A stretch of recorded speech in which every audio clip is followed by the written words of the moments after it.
नमस्कार मित्रांनो, स्वागत आहे तुमचं अमोक चॅनलवर। आज एक बातमी सांगताना मन खरंच भारी झालं आहे, कारण बॉडी बिल्डिंग आणि बॉलिवूड या दोन्ही क्षेत्रांना मोठा धक्का बसला आहे। भारताचा पहिला शाकाहारी बॉडी बिल्डर आणि टायगर 3 या चित्रपटातील अभिनेता वरिंदर सिंग हुमन यांचं केवळ 42व्या वर्षी निधन झालं आहे।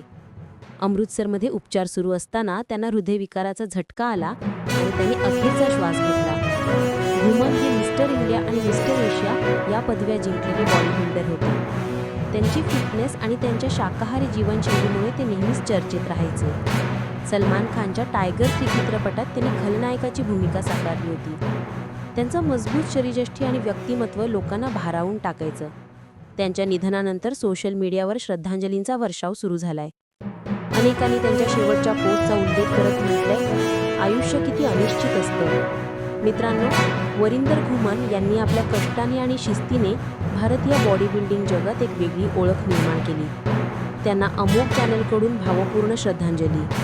अशाच बातम्या आणि अपडेट्ससाठी अमोक चॅनलला लाईक, शेअर आणि सबस्क्राईब करा। धन्यवाद।